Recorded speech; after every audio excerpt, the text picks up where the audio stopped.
السلام علیکم ورحمۃ اللہ وبرکاتہ۔ میری تمام بہنوں، جس کو اولاد نہیں ہوتی، میں اس کے لیے ایک خاص وظیفہ اور مختصر سا وظیفہ لایا ہوں۔ جب آپ یقین کے ساتھ کریں گے تو اللہ تبارک و تعالیٰ آپ کی جھولی کو بھریں گے، آپ کے گھر میں رونق بنائیں گے۔ تو میرے بھائیوں اور میری بہنوں، اور جس عورت کو اولاد نہیں ہوتی، اس کی سسرال میں بھی عزت نہیں ہوتی، جس کی وجہ سے وہ بیچاری تنگ آ کر کبھی کسی فقیر کے پاس جاتی ہے، کبھی کسی تعویذ والے کے پاس جاتی ہے، کبھی کسی پیر کی جا کر منت کرتی ہے۔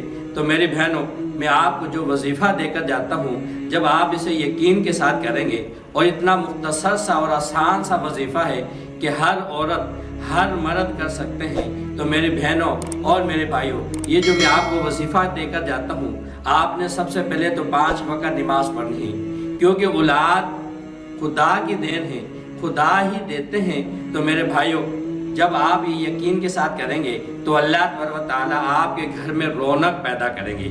آپ نے کیا کرنا ہے؟ سب سے پہلے 5 وقت نماز پڑھنی ہے اور خدا سے اولاد مانگنی ہے۔ یاد رکھیں، صرف خدا سے مانگیں، جو چیز بھی مانگیں خدا سے مانگیں، خدا ہی دینے والے ہیں۔ تو 5 وقت نماز پڑھنے کے باوجود میں آپ کو جو وظیفہ دے کر جاتا ہوں، آپ نے کیا کرنا ہے؟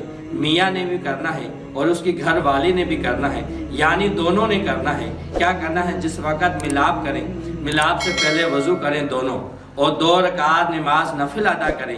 اس کے بعد صرف 10 مرتبہ یہ اسم مبارک پڑھنا ہے، دونوں پڑھیں، اور زیادہ طاقتور یہ عمل ہوگا۔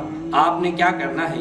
ملاپ سے پہلے وضو کرنے کے بعد آپ نے المتکبر صرف 10 مرتبہ پڑھنا ہے۔